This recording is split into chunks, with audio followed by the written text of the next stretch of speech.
Meditations on Atmo Satakam, verse 1 to 8. Guru Nitya Chaitanya Yati. In the book That Alone, Guru significantly edited the first 8 verse meditations. The following is a transcript of what transpired early those first 8 mornings, including the essential and powerful third evening talk. Let's see. Why don't I have it read out loud? Meditations on Atmapadisa Satakam, verses 1 to 8. Guru Nitya Chaitanya Yati. In the book That Alone, Guru significantly edited the first 8 verse meditations. The following is a transcript of what transpired early those first 8 mornings and includes the essential and powerful third evening talk. Verse 1. Filling the entire awareness of the knower, at once permeating the subjective self and shining as the world outside, is the manifesting self, to that with the 5 senses withheld. Prostrate again and again with humble devotion and chant. This is the first verse of the Atmapadisa Satakam of Narayana Guru. We are going to have a Svadhyaya, a self-instruction based on this wonderful book. It is not to be treated as just a book, but as the word of the Guru. Each word should be meditated upon with all profundity. First it says Arivalam Ariarinit. We are always knowing something, seeing something, hearing something. First meditate on that aspect. Watch your awareness, the stream of consciousness that is passing through you. Identify your status as the knower. When you say, I know, I am the knower, have a full conscious awareness of yourself as the knower. When I speak, you understand the words. Notice how your consciousness penetrates into the meaning of what I say. It is as if you are entering a room and becoming acquainted with it. Similarly, you enter into the word content and become familiar with the concept within it.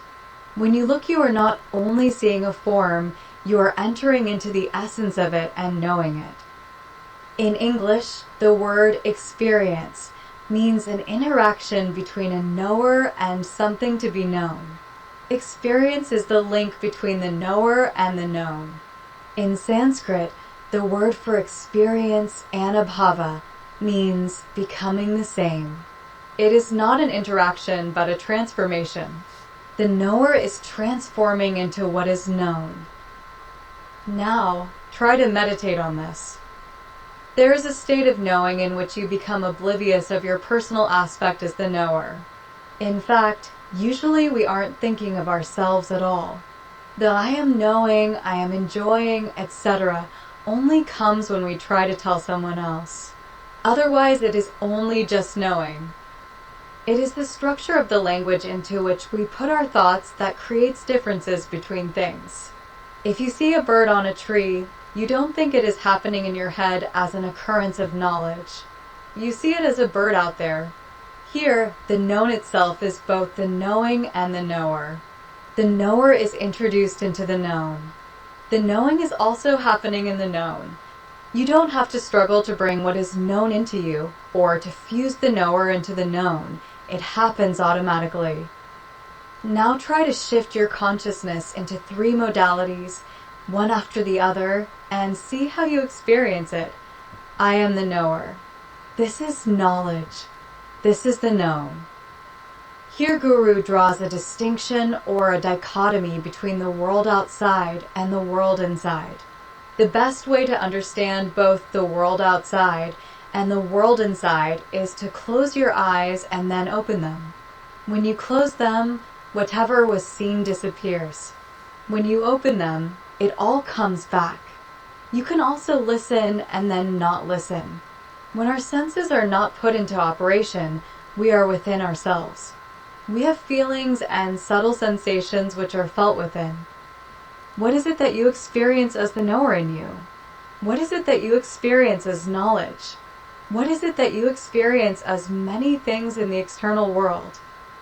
Knower and knowledge refer to what is within, what is felt within the body. If the known is an object, it is outside. These are all separate entities, but in terms of consciousness, there is no separation. All these happen within our own awareness. We have to cultivate a new attitude, a sense of wonder. It is a wonder that this body, which was lying like a log of wood on a bed a short while ago, is now sitting here and reasoning. It is a wonder that now a dimensionless universe can be witnessed which was not there when we were sleeping. The subtle depths from which the contents of dreams come are a wonder. It is a wonder that I can talk and you can listen and understand. This experience of ours is equivalent to a yolk in an egg. There's a nucleus and an outer part, but it's all one whole. After some time, an egg changes into a very animated being, a chicken. It has life in it, sensations, fear, love, joy. Like that, the Karu is a universal yolk which is hatching out into many beings. It is not far from us because we are that. We are in it and we are part of it. We are obstructed from knowing it because of this constant consciousness, I am, I am, I am. We have to humble the I. Think of the I as of no real worth. It has no strength of its own. It is just a helpless ideation, a speck of consciousness. Let that I consciousness prostrate before this one supreme which is becoming everything. It is shining with great resplendence, Yeruvalamatu. No one can stop its manifestation. No one can hide it. It is blazing as this universe, as this self, as knowledge, as emotions, as value appreciations. Kirata Majvalikam means turn with reverence to that universal yoke, to that cosmic egg which is becoming everything. Restraining your five senses, Ankam Alataki, again and again, Terra. Vina means falling, prostrating before it. Vinangio Titnim, by prostrating you should teach yourself. During the course of the day, we have to live this one instruction. Repeat the verse again and again to yourself, feeling how this great wonder is happening when you are looking at things, handling things, talking to another person, doing your tasks of the day.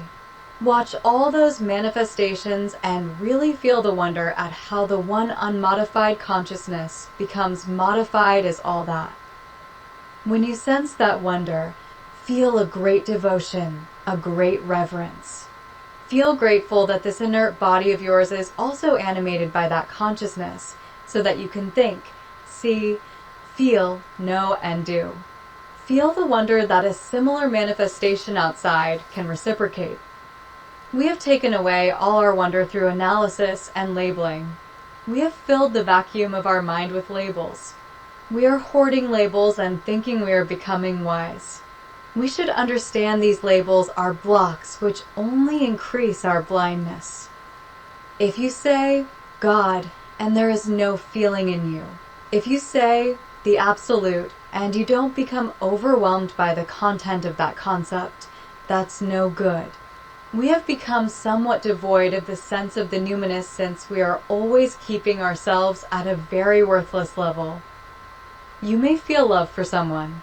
If, instead of experiencing that love as not just for someone but for everyone, and your love is magnified by that much, then you get the idea of the Absolute. But it is hard to say how something other than the intellect in you can be developed. The intellect is so cold. Whatever it touches, it can make freeze. For 400 or 500 years, science has been consistently taking away from us the capacity for wonder by labeling, converting life into graphs and photographs. Thus the sense of wonder is going away and cold logic is creeping into this wonderful system. It is a question of rehabilitation. How can you rehabilitate the spirit? It is possible. Every moment of our young friends here, Catherine and Emma, is a wonder. They go on creating out of their small little minds so much beauty. Who can say how a child takes a pen and in a few minutes puts so many original ideas on paper? It's a wonder. Why don't we feel thrilled by that? That thrill is the adoration I am speaking of. If you squeeze an orange, it makes a delicious drink. But we don't feel any wonder about it. We should feel gratitude just seeing an orange. It is a wonder and a joy that we can see and touch each other. You have to cultivate an attitude of devotion. Shankara says that of all the things which can bring emancipation to a person, there is nothing like devotion. Devotion is the only thing that can bring you liberation. Devotion is a wholeheartedness. Try to see the wonder, the joy, that is being manifested around you moment after moment, without turning away from any of your normal duties. Through the whole day, when you eat, walk, work, go to sleep, ponder over this. Take notes about what you feel and read it in the evening. We are entering into an intense spiritual discipline today. Verse 2.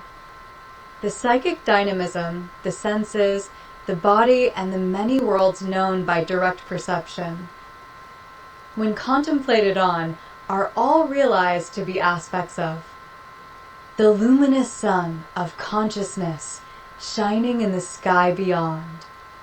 This should be realized through relentless search. If we take our mind back to what it was a few hours ago, when we were in deep sleep, there was no consciousness. We can analogically relate that to the world completely merged in darkness. As dawn comes, slowly things begin to appear. Similarly, the deep unconscious in us slowly moves, and there comes a faint, vague awareness of consciousness. When that awareness becomes assertive, questions come to our mind. Is it morning? What time is it now? Our mind always has some question coming up. This interrogative aspect of consciousness is called manas. Vedantins think of 4 aspects of consciousness. The first is this questioning aspect, which is an attempt to give meaning to whatever confronts you. You give meaning to sense impressions or stray ideas by relating them to other things that are already known to you. You give orientation to the new impression or idea by relating it to a meaningful situation in time and space. Once it is given a formal fixation, it finds a place in your scheme of understanding. In order to do this, you recall your memories that are associated with what is being presented to your senses or mind. The faculty employed in the recall of memory is called siddham. Memories allow you to decide the nature of the impression or idea. You are in a state of suspense until you make your judgment based on those memories. The faculty that is used to predicate the subject in an appropriate and comprehensible manner is called buddhi.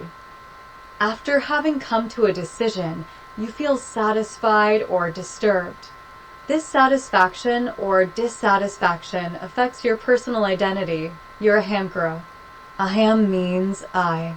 You relate your personal experience to a central consciousness in you called I, which is affected in terms of pain, pleasure, or indifference. We call this the affectivity of the ego.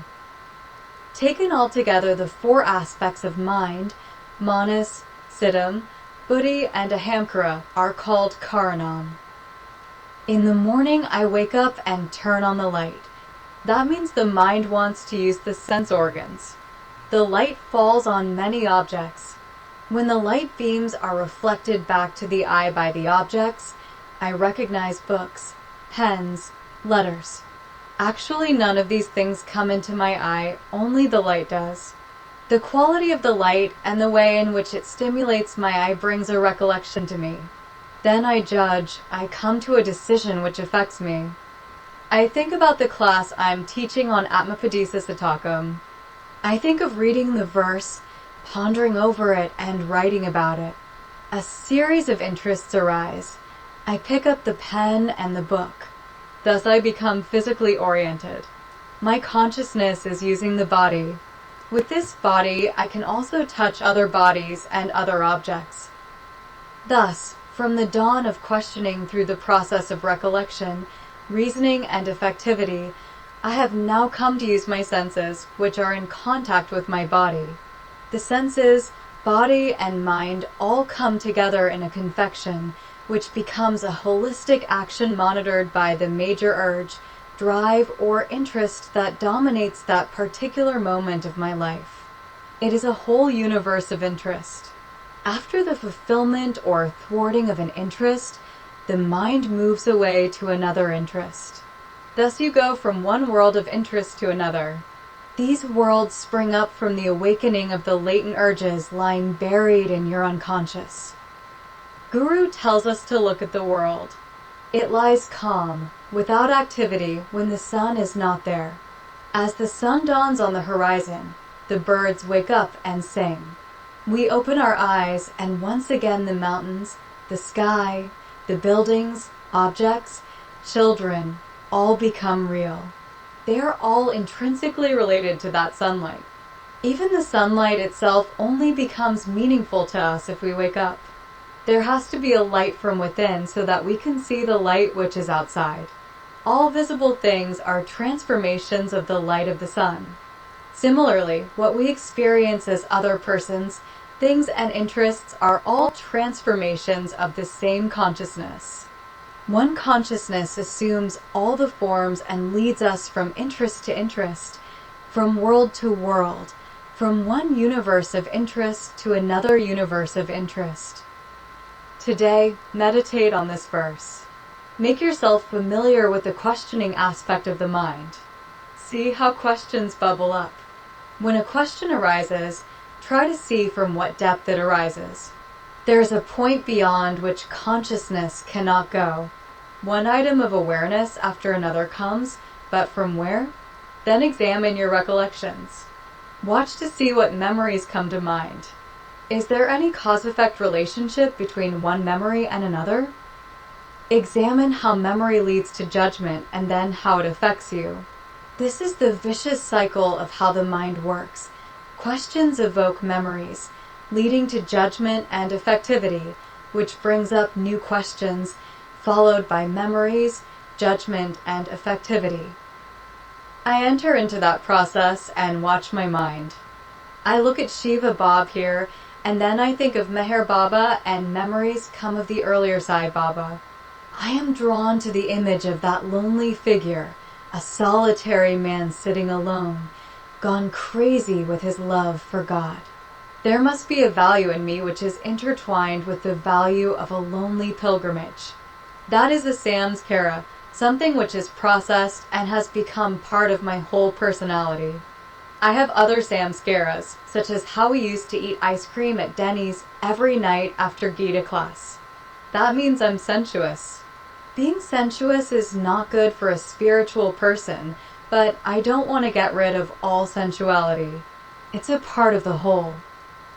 This body is an aggregate of many samskaras, not only of mine, but also of my parents and their parents, and so on. If I have some form of continuation before and after this birth, then I must have brought with me the essence of the samskaras, the processing of my previous lives. Those are called vasanas. What is conditioned or colored here in this life is a samskara. Thus, there is something of a vertical dimension in me, a continuation of the tendencies from before called vasana. I also have more recent acquired tendencies. Together they make a personality with a central drive and many peripheral interests. All this which is so congregated of almost endless dimension is only a tiny fragment of the expression of the Supreme. You are one expression, I am another. We are nothing, and yet we are everything. See how you are placed in it. Go deep into this the whole day. Verse 3. What is seen within, through a superimposition, appears to be outside. The 5 specific elements, like sky, when contemplated, should become like waves rising in rows from the watery deep, without any separate reality whatsoever. A while ago we were all sleeping, Some were in deep sleep, others were in dreams. The idea of this class, our coming together here, was not in our minds at that time. If we were in deep sleep, we didn't know anything. Try to recapture that state of mind where you have no idea of yourself or of the other. There was no I, there was no other. Nobody can say that it was an uncomfortable state. We all enjoy deep sleep. It is one aspect of our experience where there is no vibhuti. There is no special manifestation. The prefix 6 in Sanskrit is sometimes interpreted as vaisana in a special way and sometimes as vikarshana in a discursive manner or in a discordant manner. The same prefix can mean two opposite things. What can happily be called divine manifestation can also be experienced as catastrophic, painful, demonic. The same spirit can manifest as the cosmic and the chaotic. If you are in a good state of mind, everything is beautiful. If you are in despair, even beautiful things can look distorted. From deep sleep, we come out either into the world of divine manifestation or demonic happenings. Thus, the word vibhuti can change its meaning. Guru speaks of the 5 major kinds of manifestations, such as those belonging to space. Even though space is not visible, we perceive it by a process of elimination. It is that which is in between two perceivable objects. It is understood by way of negation. Is it a thing? No. Is it matter? No. It is an idea. Thus, the very first manifestation is something you can say both is and is not. For this reason, the Greeks didn't include space or akasha as one of the elements. The word element does not apply unless you take it as an element of understanding, an aspect of knowledge. There are many vibhuti or special manifestations in space, such as sound and air. Air is also not visible, but we feel it. We feel a sensation of touch and see certain things moving because of the wind. In this case, instead of saying we perceive air, we have to say we infer it. We imagine space. We infer the presence of air. There are many, many vibhutis. On a pleasant day, a light wind is very enjoyable, but a typhoon is very destructive. The prana in the air we breathe is life-giving. It can be a sensation and thus come to your mind. Endless are the manifestations of air. Then there is fire. The first thing we did this morning was turn up the thermostat. From the sun out there to the warmth of the body, we see various kinds of manifestations of fire. Life itself has come from moisture or water. We entirely belong to that. Very little of us would be left if we were to be dehydrated. What would be left, we can say, would be earth. These manifestations, water, earth, fire, air, and akasha, are seen as objective factors of life. I can see you and touch you. You can see me and touch me. You can hear what I'm saying. In a little while, when the sun comes up, we will see a colorful world. This is objectivity. But a little study of physics and physiology is enough to convince us that the sounds we hear are only in our head. Our ear is so structured that it magnifies vibrations, and we can hear all kinds of sounds, both resonant and dissonant. When sounds are structured in certain ways, they become word symbols that have meaning for us. If you learn a language, the sounds have meaning for you. Until then, they are meaningless. These are all vibhutis, manifestations. They are thought of as objective, but nothing is more subjective than what we consider objective. What is happening within us we project and see as an outside factor. Then we treat it as really objective. This is called vivardham. If you see as I see, if you agree to what I see, we have no dispute about the objectivity of things, because your mind is structured exactly as my mind is structured. The manifestations of your mind there and my mind here both belong to one homogeneous entity. We are not here as scientists. We are gathered together in a state of devotion. We are in a mood of adoration. What a wonder that I see a colorless world as full of color and a soundless world as full of sound. Even though I cannot get out of my beingness, it is as if I can identify myself with all the pluralities of things and experience a vast universe. It's a wonder. In each verse, Guru places one precious philosopher's stone, which determines the whole character of that verse. In this verse, it is Jalanidhi. If the Supreme, the Divine, is an ocean, we are the waves rising from it.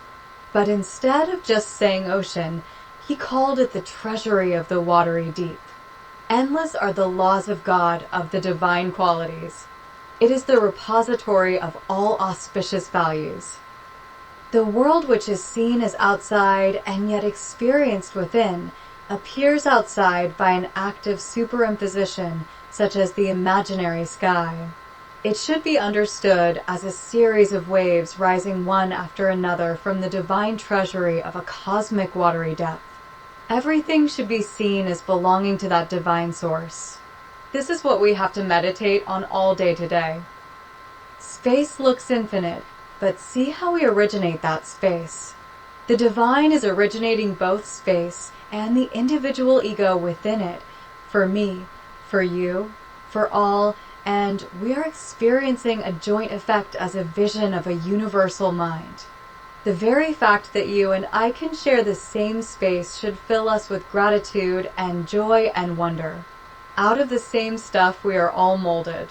You and I have this great blessing of participating with the universal mind, with the divine mind, with the cosmic mind. We are co-creators with the divine. Or, the divine is using our individual minds as instruments to make a composition. That should fill us with reverence and devotion. We distinguish things because there are forms. What is form?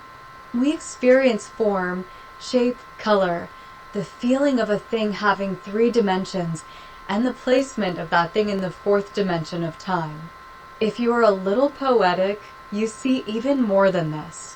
Every form becomes a symbol, an allegory, an ideogram. Each item of knowledge can serve as a poetic symbol. If you are an artist, you see in each form the embodiment of beauty. If you are a philosopher, that triggers you to ponder over the meaning of things. If you're a scientist, that gives you scope for your analytical thinking. Yet all these are only what you can ideate in your mind. Eddington says the physicist isn't studying earth or water or sky, but that which his mind can perceive or conceive. If you cannot conceptualize, you cannot study. To the physicist, a physical thing is conceptually physical. We are getting into a great intimacy here with everything. E. A. Burt, in the Metaphysical Foundations of Modern Science, says that in Newtonian science, atoms were like loose grains of sand on a shore, not touching each other. That age of physics is gone. Today we have to think of them as being more like half-melted salt crystals in a saturated saline liquid. This means you cannot say exactly where anything is solid and where it is liquid. Everything is in everything else. From that philosophy or scientific viewpoint, we have to go to the adorable absolute.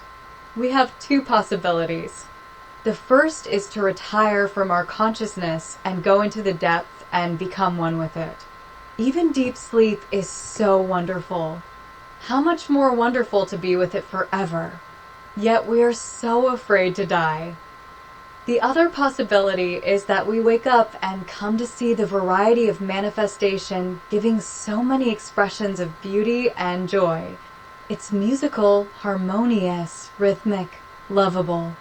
We can get into fellowship and communion with it. In either case, it is beautiful. To be awake is beautiful. To be asleep is beautiful. To live is beautiful. To die is beautiful. To exist is beautiful. Not to exist is beautiful. You are filled with such beauty, such great joy. If you do not know this, each person is a terror to every other person. Otherwise, each is a keeper to every other person. Hearts attract each other. Souls attract each other. Each time you meet someone, it is a new opportunity, a new possibility, a fresh occasion. Each thing is like that. If you see the slightest separation, then everything becomes a symbol of terror, of threat. Guru's meditation is to free ourselves of all this threatening separation, to sink and immerse ourselves deep into this wonder. In the first verse, Guru asked us to turn to the Supreme, which is compared to a causeless yoke which is manifesting into everything, both an inside world as well as an outside world. We were asked to prostrate before that again and again in love and devotion. In the second verse, he compared it to a scene of supernal glory in the void of consciousness. Its beams change and transform into everything that we experience. We experience within us the imprisoned glory of its resplendence. In this verse, he wants us to know that we are emerging from the depths of a glorious treasury of divine possibilities. A wave rises and falls, merges and remerges. Like that, let our mind merge into the divine, emerge as an aspect of this truth, merge back into it, re-emerge again, merge and re-emerge, existing outside and seen within. Evening. The first day I enumerated 4 qualifications to attend a class like this. One is to know how to discern what is right and what is wrong, what is true and what is false, what has real value and what has only transient and apparent value. The second is not to be distracted by external stimuli or internal ideations, to cultivate a forbearance to meet all consequences in the path of search, to give your mind entirely, with total commitment, to whatever is undertaken, and to enter into absolute bipolarity and to find your balance and peace of mind in that. The third is not to expect anything here or hereafter. The fourth is to have an absolute resolve to be freed of all colorations and conditionings. It is possible to have dark forces, dark urges that bring an emotional cloudiness. But then to rationalize it and weave it into an absurd argument is not part of the emotion alone. There is something really malicious which is to be rooted out. This business cannot be a goody-goody, honey-oozing sermonizing. We are not here to learn Malayalam words or Sanskrit words. We are here to look into our life and see where we are. It is madness to be filled with one's own ego up to the nose so that you cannot see anything else. Everything is filled with you. This is the very thing I've been asking you to give up for 3 days. Jealousy is burning with rage because someone else is being appreciated or admired. It is wanting to have the same kind of treatment and otherwise feeling you are being let down. It is this that I want to relate to what we call the highest, the divine, the all-embracing, the light behind all lights. If you don't see this darkness as contrasted to light, then there is no point in going any further. You don't have to identify yourself with darkness. You don't have to remain in it. It is foolishness which you can come out of and should come out of. When it is a personal darkness surging up from you, you should not bring in the names of others. This is exactly what today's verse also says, seeing what is inside out there as an external reality. There is a difficult bend or turn here for us to take. There is a projection that is a universal participation, and there is a projection where you get stuck in the darkness of the ego. This is the difference I want to make clear to you. When I see a beautiful morning sunrise and I call you and show it to you, it is not a projection where you get stuck in your ego. The beauty of the sunrise that I see and you see and appreciate are both our personal projections, but there is another element which is not in me, not in you. It has occasioned the perception of the beauty of the sunrise, and thus there is an interaction between what is personally within you and yet outside as a universal factor. When you have this participation within the projection, transactional life becomes meaningful and harmonious. When you get back into your own ego-oriented projection, participation is lost. When you lose your participation, instead of transaction, you get into hallucinatory behavior. In Sanskrit, it is called pratibhasa, hysteric hallucination. This shrinking into hysteric hallucination is what is preventing you from participating. In participation, every person becomes a beautiful entity. There is no need for one's work to be copied by another. Each one has his or her svadharma to fulfill. There is also a collective sharing. When you do your thing, you also participate in everyone's common interest. Then your transaction takes you all the way to the horizon where it touches transcendence. First, you transcend your own ego limitations. You realize that the good in the other person, the joy in the other person, is also your joy. Then you have transcended your own self-centered ego trip. That means you start seeing your beingness pervading the physical and mental entities of other individual beings. Then not only other individual people, but the whole universe becomes one with you, resonating with you. The joy and serenity that comes from it rises above any individual projection. Rather, you are grasping something, you are understanding something. You become part of the universal understanding, part of the universal serenity. Thus, the highest form of participation takes you to the very horizon where transcendence touches transaction.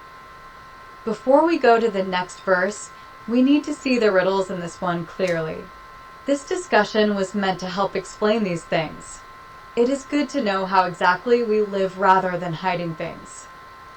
In this verse, there are two references to outside and one to inside.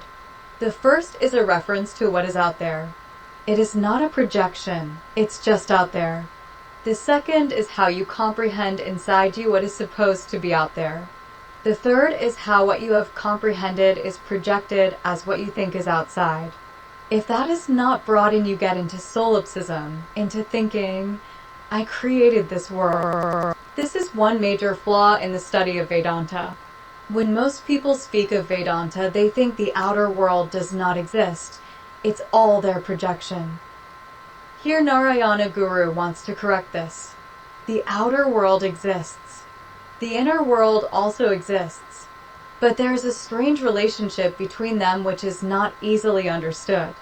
My interpretation of the outside world is personal. Outside means outside my body, outside my senses, where something can be the object of my senses.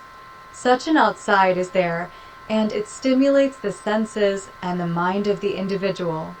The way the individual interprets it is necessitated by incipient memories, previous conditionings, conceptual recollections, and so on. There's a socially structured ego where you are taught by your parents that you should be acceptable to others, honored by others. You have to get recognition from others. We look for public opinion, the opinion of the other person, to define ourselves. The ego thus becomes more and more bent by the opinions of people. So you try hard to create a good opinion of yourself in the minds of others. The more you try to create good impressions, the more you are trying to live in your own mask.